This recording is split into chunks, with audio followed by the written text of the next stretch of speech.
የሰዎች አስተያየት ልክ እንደ አየር ንብረት ተለዋጭ በሆነበት በዚህ ዘመን የራሳችሁን ማንነትና ክብር በሌሎች ሰዎች ሚዛን ላይ ማስቀመጥ እጅግ አደገኛ የሆነ የስነ ልቦና ቁማር ነው። ሰዎች የራሳቸውን ዋጋ እንኳን በቅጡ ባላወቁበት ሁኔታ የእናንተን ዋጋ በትክክል ይተምኑታል ብላችሁ መጠበቅ በጣም ሞኝነት ነው። የራሳችሁን ክብር በሌሎች እጅ ስታስገቡ ማንነታችሁን በየቀኑ እንደ አክሲዮን ገበያ ሲወጣና ሲወርድ ታገኙታላችሁ። ታዲያ በየዋህነት፣ በቅንነት፣ በሞኝነት፣ በይሉኝታ ወይም በአንዳች ያላዋቂ ድርጊት ዋጋችሁን በሌሎች ሰዎች ላለማስተመንና ክብራችሁን ለመጎናጸፍ ከዚህ ቀጥሎ ከምናያቸው 12 ጥበቦች ውስጥ ቢያንስ የተወሰኑትን ልብ እንድትሉ ስነ ልቦናው በጥብቅ ያሳስባል። እያንዳንዱን ጥበብ በዕለት ከዕለት ሕይወታችሁ ለመላበስ እጅግ ቀላል ተግባራዊ ልምምዶችም ተካተዋል። በተለይ ግን 2ኛ፣ 8ኛና 12ኛ ላይ ያሉትን ነጥቦች የተለየ ትኩረት ብትሰጧቸው በምንምና በማንም ሊደፈር የማይችል በራስ መተማመን እንዲኖራችሁም የሚያደርጉ እጅግ ወሳኝ ጥበቦች ናቸው። አሁን በቀጥታ ወደ መጀመሪያው ጉዳይ እንለፍ። 1ኛ፣ ውጫዊ ማረጋገጫን ወይም ኤክስተርናል ቫሊዴሽንን አስወግዱና ሉዓላዊነታችሁን አውጁ። የሰው ልጅ ከተወለደበት ጊዜ ጀምሮ ዋጋውን ከውጭው ዓለም ጭብጨባ፣ ከወላጅ ሙገሳ ወይም ከማህበረሰብ አድናቆት ጋር እንዲያስተሳስር ተደርጎ ነው የሚያድገው። ይህ ግን የህይወት ትልቁ ማታለያ ነው። ታላቁ ፈላስፋ ማርከስ ኦሬሊየስ ሁላችንም ከሌሎች ሰዎች ይልቅ ራሳችንን እንወዳለን፣ ነገር ግን ከራሳችን ይልቅ የሌሎችን አስተያየት አብዝተን እናከብራለን በማለት የሰው ልጅን አስገራሚ ሞኝነት ይገልጻል። ዋጋችሁን ሌሎች እንዲተምኑት ስትፈቅዱ ራሳችሁን በገዛ ፈቃዳችሁ የሌሎች ሰዎች ስሜት፣ ስሌትና አድሎ ባሪያ እያደረጋችሁት ነው። ውጫዊ ማረጋገጫ ልክ እንደ ጨው ውሃ ነው። በጠጣችሁት ቁጥር ጥማታችሁ እየጨመረ ይሄዳል እንጂ መቼም ቢሆን የውስጥ እርካታን አይሰጣችሁም። የእናንተ ዋጋ የተሰጣችሁ በህልውናችሁ እንጂ ሰዎች ስለእናንተ ባላቸው አመለካከት አይደለም። የሰዎች አስተያየት ስለእናንተ ማንነት የሚናገረው አንዳችም እውነት ላይኖር ይችላል። የሚናገረው ነገር ቢኖር አስተያየት ሰጪው በዛች ቅጽበት ያለበትን የስነ ልቦና ሁኔታ፣ የራሱን ውስጣዊ ቁስል ወይም የራሱን የጥቅም ስሌት ብቻ ነው። ሰዎች ሲወዷችሁ ዋጋችሁ እንደጨመረ፣ ሲጠሏችሁ ደግሞ ዋጋችሁ እንደቀነሰ የሚሰማችሁ ከሆነ እናንተ የራሳችሁ ማንነት ባለቤት ሳትሆኑ የህዝብ ንብረት ሆናችኋል ማለት ነው። እውነተኛ ዋጋችሁ ማንም ሊሰጣችሁም ሆነ ሊነጥቃችሁ የማይችል ከውስጣችሁ የሚመነጭ የህልውናችሁ ልዕልና ነው። እናም ይህንን የህይወት መርህ በተግባር ለማዋል በየቀኑ ማታ ከመተኛታችሁ በፊት በዛ ቀን ያደረጋችሁትን አንድ ዋና ተግባር አስቡ። ከዛም ይህን ያደረኩት ሰዎች እንዲያደንቁኝ ነው ወይስ ከራሴ እሴትና መርህ ጋር ስለሚስማማ ነው ብላችሁ ራሳችሁን በጥብቅ ጠይቁ። ሁሌም ውሳኔዎቻችሁ ከሰዎች ጭብጨባ ይልቅ ከህሊናችሁ ጋር እንዲስማማ አድርጉ። ይህ ልምምድ የውሳኔያችሁን ሚዛን ከሰዎች ምላስ ላይ አንስቶ ወደ ራሳችሁ ልብ ያመጣዋል። 2ኛ፣ ከሰዎች ይሁንታ ወይም አፕሮቫል ስሜታዊ ባርነት ሙሉ በሙሉ ውጡ። የሰዎችን ይሁንታና ተቀባይነት ለማግኘት መሞከር ነፃነትን ሽጦ ጊዜያዊ የደህንነት ስሜት የመግዛት ያህል ርካሽ ንግድ ነው።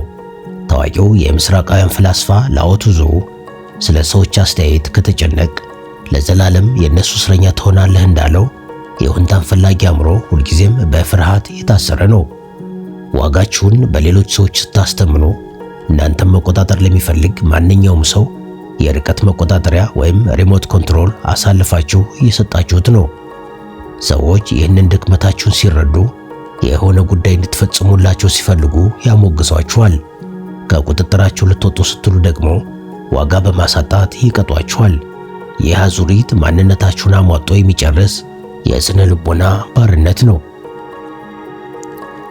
አንድ ሰው ጥሩ ነህ ስላላችሁ ጥሩ፣ መጥፎ ነህ ስላላችሁ ደግሞ መጥፎ አትሆኑም። የእናንተ ዋጋ የሚወሰነው በሌሎች ሰዎች የፍቃድ ማህተም ሳይሆን በራሳችሁ ድርጊትና እምነት ላይ ነው። የሰዎችን ይሁንታ የምትለምኑ ከሆነ ሁልጊዜም እነሱን ለማስደሰት ስትሉ የራሳችሁን እውነት ትደብቃላችሁ፣ የራሳችሁን ማንነትም ትክዳላችሁ።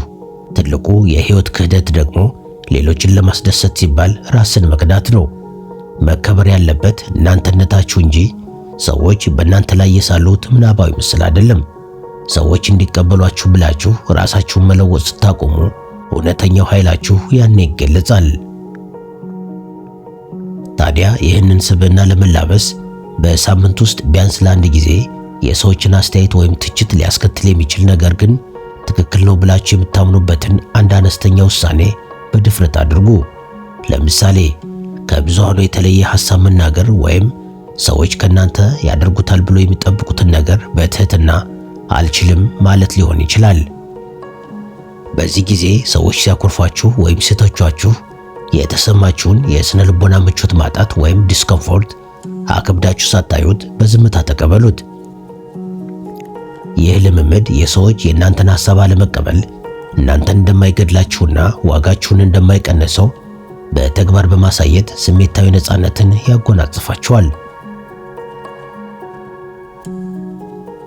ሶስተኛ፣ ዋጋችሁን ከተለዋዋጭ መለኪያዎች ነጥሉና በማይነቃነቁ የውስጣዊ እሴቶች ላይ ገንቡ።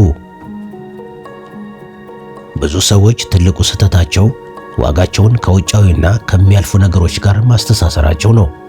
ገንዘብ፣ የሥራ መደብ፣ መልክ ወይም ቁንጅና ወይም ዝና የእናንተን ዋጋ ሊተምኑት አይችሉም። ምክንያቱም እነዚህ ነገሮች ዛሬ ኖረው ነገ ሊጠፉ የሚችሉ ውጫዊ ልብሶች ናቸው። ታላቁ የስቶይክ ፈላስፋ ኤፒክቴተስ አንተ ማለት ያለህ ንብረት፣ የምትለብሰው ልብስ ወይም ሰዎች የሚሰጡህ ማዕረግ አይደለህም። አንተ ማለት እነዚህ ሁሉ ሲወሰዱብህ የምትቀረው የማይሰበር ማንነትህ ነህ ብሏል። ዋጋችሁን በገንዘባችሁ ወይም በሥራችሁ ላይ ካደረጋችሁ ያንን ነገር ስታጡት ማንነታችሁም አብሮ ይፈርሳል። እውነተኛ ዋጋ መገንባት ያለበት በማይጠፉ የውስጥ እሴቶች፣ ለምሳሌ እንደ ዕውቀት፣ ጽናት፣ ታማኝነት፣ ጥበብ፣ የዓላማ ጽናትና መሰል ነገሮች ላይ ነው። እናንተ የራሳችሁ ሁሉና ብቸኛ ወርቅ አስገምጋሚ ወይም አፕራይዘር ናችሁ። አንድ ነጋዴ ለንጹህ ወርቅ ርካሽ ዋጋ ቢሰጠው ወርቁ ዋጋውን አያጣም። ችግሩ የነጋዴው የዋጋ ትመና ለማወቅ ላይ ብቻ ነው። በተመሳሳይ ሰዎች የእናንተን ዋጋ ስላላወቁት ወይም ዝቅ አድርገው ስለገመቱት የእናንተ ማንነት አይጎድልም። ሰዎች እናንተ ሊገምቷቸው የሚችሉት በራሳቸው አስተሳሰብ አድማስ ልክ ብቻ ነው። ስለዚህ የእናንተ ጥልቀት ወይም ክብደት ለሰዎች ካልገባቸው ችግሩ የእናንተ ሳይሆን የነሱ የአቅም ማነስ ነው። የራሳችሁን ዋጋ በራሳችሁ መለኪያ መተመን ስትጀምሩ የዓለም ውዳሴም ሆነ ውግዘት በእናንተ ላይ ምንም አይነት ኃይል አይኖረውም። ታዲያ ይህንን የማንነት ልዕልና በተግባር ለመለማመድ አንድ ንጹህ ወረቀት አውጡና ማንም ሰው ሳያሞግሳችሁ ወይም ሳያደንቃችሁ ገንዘብ ወይም ስልጣን ባይኖራችሁም እንኳን ፈጽሞ የማይለወጡ 3 ጠንካራ የውስጥ እሴቶቻችሁን ጻፉ። ለምሳሌ ምንም ቢፈጠር እውነትን የመናገር ድፍረቴ አይቀየርም፣ በፈተና ውስጥ የማሳየው ጽናት የኔ ዋጋ ነውና የመሳሰሉት ሊሆኑ ይችላሉ። ይህንን ወረቀት በኪሳችሁ ወይም በስልካችሁ ውስጥ አስቀምጡት።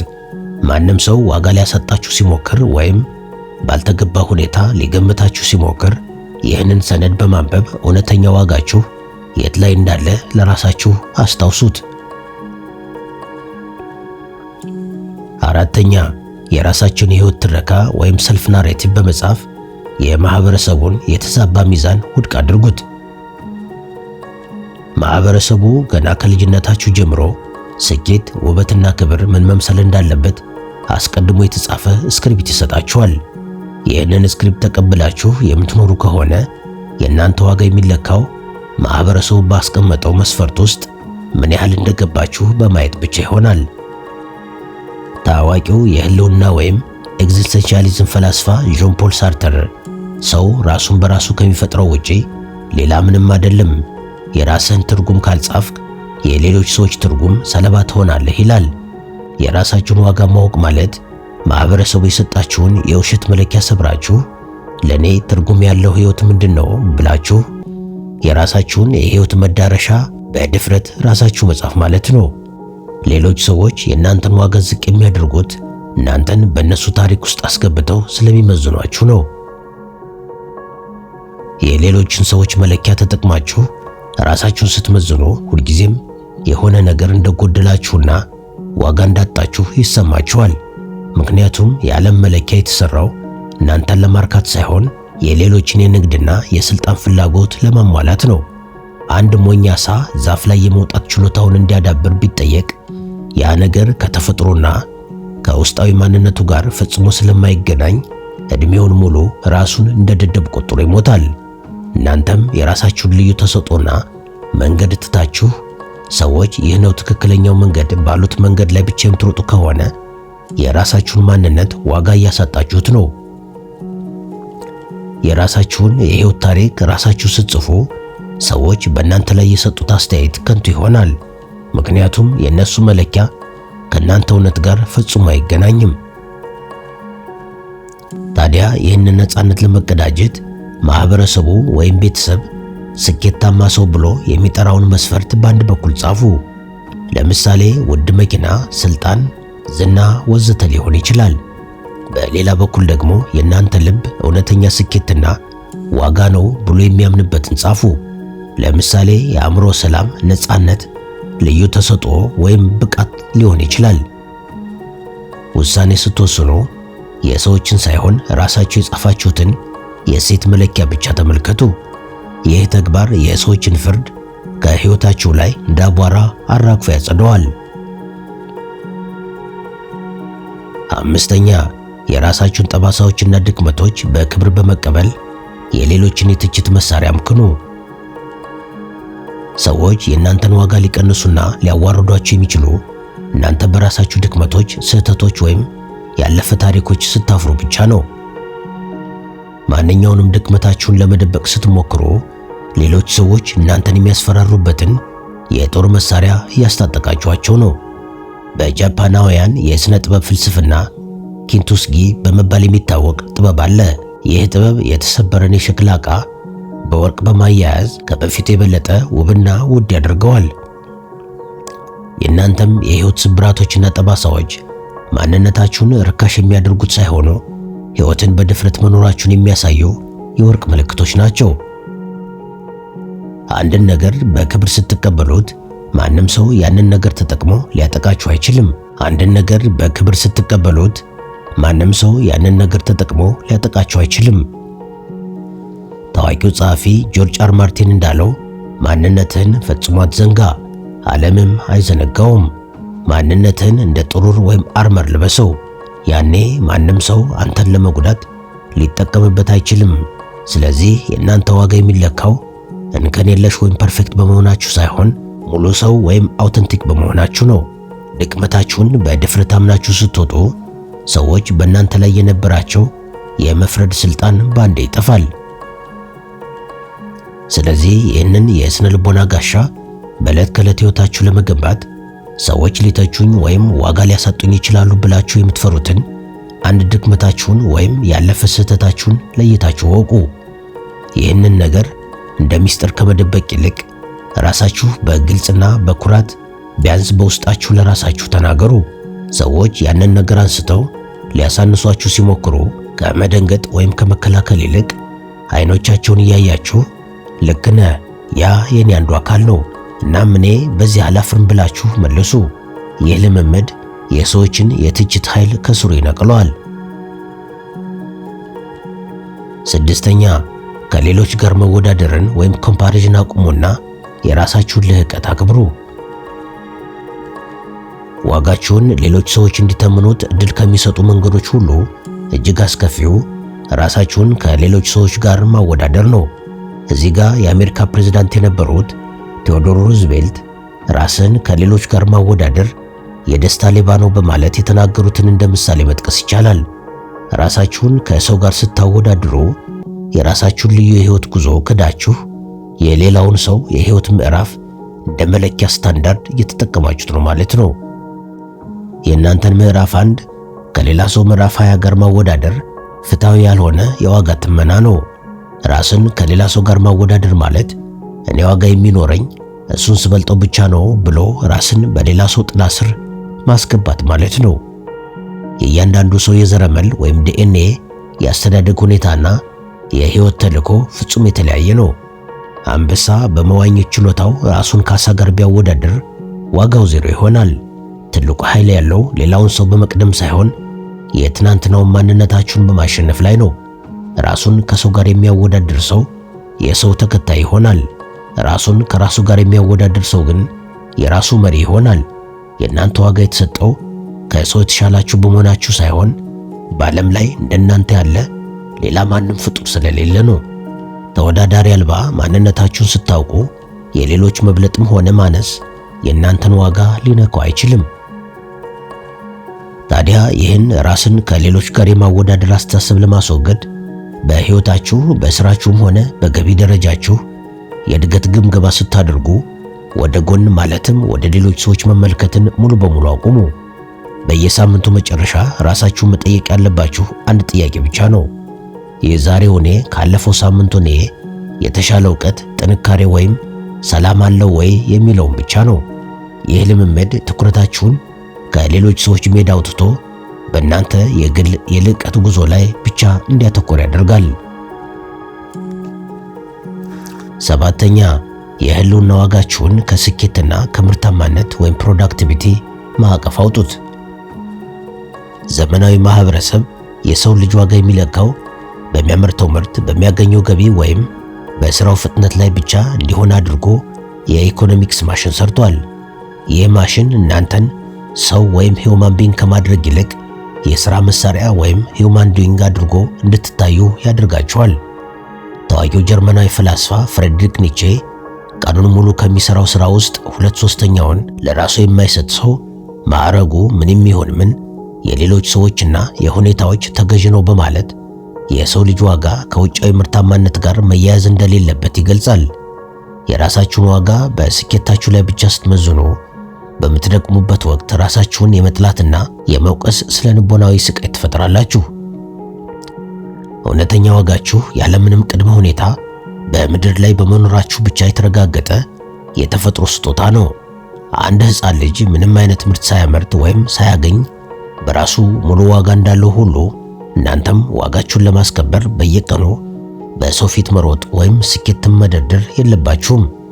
ስኬትና ውድቀት ውጫዊ ክስተቶች እንጂ የእናንተ ማንነት መለኪያዎች አይደሉም።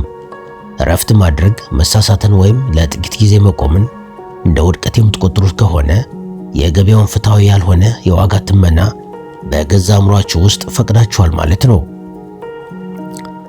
የራሳችሁን ዋጋ ከስራችሁ ውጤት ስትነጥሉት በውድቀት ውስጥ እንኳ የማይደፈር የውስጥ ኩራት ይኖራችኋል። እናም ይህንን ነፃነት በተግባር ለማዋል በሳምንት ውስጥ አንድ ቀን ወይም ጥቂት ሰዓታትን መርጣችሁ ምንም አይነት ኢኮኖሚያዊ፣ ማህበራዊ ወይም የግል ግብ የሌለው ነገር ግን ለነፍሳችሁ ደስታ የሚሰጥ ተግባር ብቻ አከናውኑ። ለምሳሌ ዝም ብሎ ተፈጥሮን መመልከት ወይም ወክ ማድረግ ወይም በሚመቻችሁ ስፍራ በአርምሞ መቀመጥ ሊሆን ይችላል። ወይም ይህ ካልተቻለ ብዙ ትኩረት የማይፈልጉ ስራዎችን እየሰራችሁም ልታደርጉት ትችላላችሁ። በዛ ሰዓት ስልካችሁን አጠፍታችሁ ከውጫዊ ረብሻዎች ራሳችሁን ነጥላችሁ እኔ አሁን ባለሁበት ማንነቴ ሙሉና ውድ ነኝ የሚለውን ሐሳብ በውስጣችሁ ለውስጣችሁ ደጋግማችሁ ንገሩት። ይህ ልምምድ አእምሯችሁ ትክክለኛ ዋጋችሁ የት ጋር እንዳለ ጠንቅቆ እንዲያውቅ ያደርገዋል። ስምንተኛ፣ ሌሎች ሰዎች ስለእናንተ ያላቸው አሉታዊ አመለካከት የራሳቸው ስነ ልቦናዊ ነጸብራቅ ወይም ፕሮጀክሽን መሆኑን በሚገባ ተገንዘቡ። ሰዎች የእናንተን ዋጋ ያላግባብ ዝቅ አድርገው ሲገምቱ ወይም ሲያጥላሉ ያ ድርጊት ስለእናንተ ማንነት የሚናገረው አንዳችም ነገር የለም። ይልቁንም ስለ ራሳቸው ውስጣዊ ውድቀትና የስነ ልቦና ስብራት ነው የሚመሰክረው። በስነ ልቦናው ሳይንስ ፕሮጀክሽን የሚባለው ክስተት ሰዎች በራሳቸው ውስጥ የያዟቸውን መጥፎ ስሜቶች፣ ፍርሃቶችና ድክመቶች በሌላ ሰው ላይ በመጫን ራሳቸውን ነፃ ለማውጣት የሚያደርጉት መከላከያ ነው። ታዋቂው የስነ ልቦና ጠቢብ ሲግመንድ ፍሮይድ እንዳብራራው አንድ ሰው እናንተን ዋጋ ቢስ አድርጎ ለመሳል የሚሞክረው በራሱ ውስጥ ያለውን የዋጋ ቢስነት ስሜት መሸከም ስላቃተውና ያንን ቆሻሻ በእናንተ ላይ ለመጣል ስለሚፈልግ ብቻ ነው። የሌሎችን ስድብ ወይም ማጣጣል እንደ እውነት አድርጋችሁ ስትቀበሉት የሌላውን ሰው ውስጣዊ ቆሻሻ እንደ ውድ ስጦታ እየተቀበላችሁት ነው ማለት ነው። አንድ ሰው የራሱ አይን ማየት ስለተሳነው ብርሃን የለም ቢል ችግሩ የብርሃኑ ሳይሆን ያ ግለሰብ አይነ ስውር መሆኑ ላይ ነው። በተመሳሳይ ሁኔታ የሰዎች ምቀኝነት፣ ክፉ ንግግር ወይም ግድየለሽነት የእነሱን የስነ ልቦና ድህነት እንጂ የእናንተን የማንነት ዝቅጠት በፍጹም አያሳይም። የእነሱን ንግግር እንደ መስታወት ተጠቀሙበት። መስታወቱ የሚያሳየው የእነሱን መልክ እንጂ የእናንተን እውነት አይደለም። ይህንን ስታውቁ የሰዎች ክፉ ምላስ እናንተ መጉዳቱን አቁሞ የእነሱን ማንነት በግልጽ የምታውቁበት መሳሪያ ይሆናል።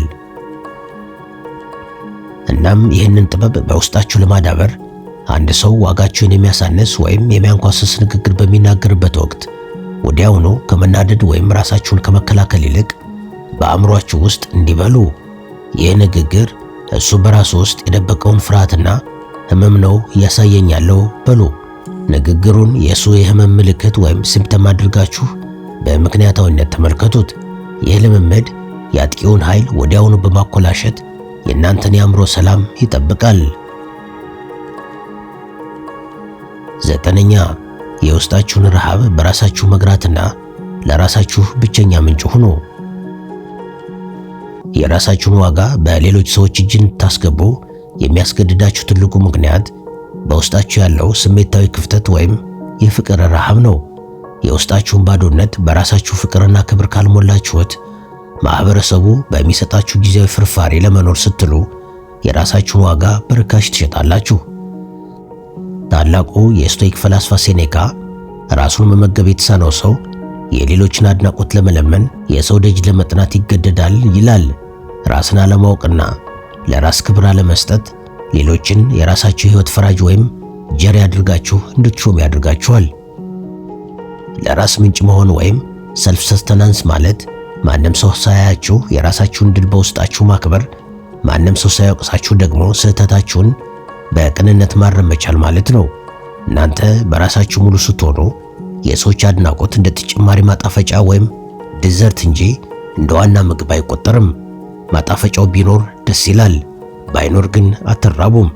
የራሳችሁን ማንነት ማድነቅና ለራሳችሁ ምርጥ ጓደኛ መሆን ስትጀምሩ የውጫዊ ዓለም በእናንተ ላይ ያለው የስልጣን ገመድ ሙሉ በሙሉ ይበጠሳል።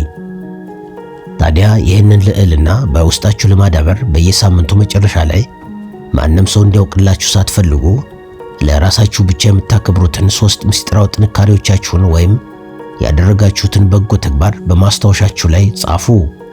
ከዛም ለራሳችሁ ማንም ባያውቀውም እኔ ግን ይህንን ውብ ማንነቴን አውቀዋለሁ አከብረዋለሁም በማለት ከራሳችሁ ጋር ያላችሁን ስምምነት አድሱ።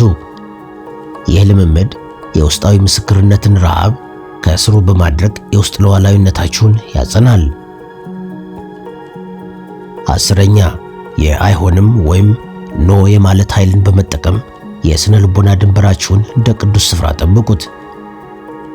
የራሳችሁን ዋጋ ለሌሎች አሳልፋችሁ ከምትሰጡባቸው ትላልቅና አደገኛ መንገዶች አንዱ እምቢ ወይም አይሆንም የማለት አቅም ማጣት ነው። ብዙ ሰዎች የሰዎችን ይሁንታ ለማግኘት ሲሉ ብቻ አእምሯቸውና ልባቸው ለማይፈልገው ነገር በውሸት ፈገግታ እሺ ይላሉ። ይህ የሰዎችን ስሜት ላለመጉዳት ተብሎ የሚደረግ የሰላም ስምምነት ሳይሆን የራስን ነፍስ በርካሽ የመሸጥ ክህደት ነው። ከአቅማችሁና ከህሊናችሁ በላይ ለሆነ ነገር አይሆንም ማለት የጥላቻ መገለጫ ሳይሆን ጊዜያችሁን፣ ጉልበታችሁንና ማንነታችሁን ለመጠበቅ የምታቆሙት ጠንካራ የስብዕና ግንብ ነው። አይሆንም ማለት በራሱ የተሟላ አረፍተ ነገር ነው። ውጫዊ ዋጋን የሚሹ ሰዎች እምቢ ሲሉ ረጅም ማብራሪያ፣ ሰበብና ይቅርታ ይጠቀማሉ። ይህን የሚያደርጉት ሰዎች እንዳይጠሏቸው በመፍራት ነው። እውነተኛ የውስጥ ሉዓላዊነት ያለው ሰው ግን ድንበሩን ሲያስከብር ሰበብ አይደረድርም። አቅማችሁን ለሚያሟጥጥ ጥያቄ፣ ከሴቶቻችሁ ጋር ለማይሄድ ግብዣ ወይም ክብራችሁን ዝቅ ለሚያደርግ ድርድር አይሆንም ማለት ስትጀምሩ ሰዎች እናንተን መናቅ አቁመው ማክበር ይጀምራሉ። ዋጋችሁን የሚያስከብረው ለሁሉም ሰው ምቹ ሆናችሁ መገኘት ሳይሆን ለማንነታችሁ መቆማችሁ ነው። ታዲያ ይህንን ኃይል ለመላበስ በሚቀጥሉት ቀናት ውስጥ ማድረግ ለማትፈልጉት ወይም ጊዜ ለሌላችሁ ነገር ጥያቄ ሲቀርብላችሁ ምንም አይነት የውሸት ሰበብ ሳትፈጥሩ አይሆንም፣ ይህንን ማድረግ አልችልም ወይም ለዚህ የሚሆን ጊዜ የለኝም ብላችሁ ብቻ መልሱ። የሰዎቹን ስሜት ለማለስለስ ተጨማሪ ማብራሪያ ከመስጠት ተቆጠቡ። ይህ ልምምድ መጀመሪያ ላይ ከፍተኛ የስነ ልቦና ምቾት ማጣትና የጥፋተኝነት ስሜት ወይም ፊሊንግ ኦፍ ገልት ሊፈጥርባችሁ ይችላል። ነገር ግን ቀስ በቀስ የህይወታችሁን መሪ ፍሬንና ማርሽ ሙሉ በሙሉ በእጃችሁ ላይ ያስቀምጠዋል። 11ኛ ዋጋችሁን የማስከበር ሂደት የዕለት ከዕለት ሂደት እንጂ የአንድ ጊዜ ሥራ ለመሆኑን ተገንዘቡ። ዓለም በየቀኑ የእናንተን ዋጋ ሊቀንስና የራሱን መለኪያ ሊጭንባችሁ የሚሞክርበት የራሱ የሆነ ግዙፍ የማስታወቂያ የትችትና የንጽጽር ሥርዓት አለው። የግሪክ ፈላስፎች እንደሚሉት ነፃነት በየቀኑ ካልተጠበቀ ወደ ባርነት መመለሱ አይቀርም። ትላንት ራሳችሁን ስላስከበራችሁ የዛሬ ዋጋችሁ በራሱ የተጠበቀ ይሆናል ማለት አይደለም። ልክ ሰውነትን በየቀኑ መታጠብ እንደሚያስፈልገው ሁሉ አእምሮንም ከሰዎች ትችትና ከማህበረሰብ ጫና በየቀኑ ማጽዳት ግድ ይላል። ብዙ ሰዎች ስነ ልቦናዊ ነፃነትን እንደ አንድ ጊዜ ሥራ ያስቡና አንዴ ካገኙት በኋላ ዘና ይላሉ። በዛን ጊዜ ነው ማህበረሰቡ እንደገና በስውር ገብቶ ዋጋቸውን የሚተምነው። እውነተኛ ጥንካሬ ያለው መቼም ቢሆን ንቃተ ህሊናን ወይም ኮንሺየስነስን ባለማስተኛት ላይ ነው። ሰዎች ዛሬ ቢያሞግሷችሁም ያ ሞገሳ ወደ ልባችሁ ገብቶ የእናንተ ማንነት እንዲያንቀሳቅስ አትፍቀዱለት። ምክንያቱም ዛሬ ያሞገሳችሁ ምላስ ነገ ሊያወግዛችሁ ይችላል። የውስጥ ዋጋችሁን እንደ አድማስ በማየት በየቀኑ ወደሱ የምታደርጉትን ጉዞ አታቋርጡ። ይህንን ስታደርጉ የማንም ሰው አስተያየት የእናንተን የህይወት ሪትም ሊያዛባው አይችልም። ታዲያ ይህንን ንቃት ሁሌም ለመጠበቅ በየቀኑ ጠዋት ካልጋችሁ ከመነሳታችሁ በፊት ወይም የዕለቱን ውሎ ከመጀመራችሁ በፊት ለአንድ ደቂቃ አይናችሁን ጨፍናችሁ ዛሬ የማገኘው ማንኛውም ሰው ዋጋዬን ሊጨምረውም ሆነ ሊቀንሰው አይችልም፣ እኔ ሙሉ ነኝ፣ የህይወቴን ብቸኛ ፈራጅ እኔው ራሴ ነኝ ብላችሁ ለራሳችሁ ቃል ግቡ። ይህ አጭር ልምምድ ቀኑን ሙሉ ምናልባት በሚያጋጥማችሁ የሰዎች ያልተገባ ፍርድና አስተያየት ከመረበሽና ሰላማችሁን ከማጣት የሚጠብቃችሁ ስነ ልቦናዊ ጋሻ ሆኖ ያገለግላል።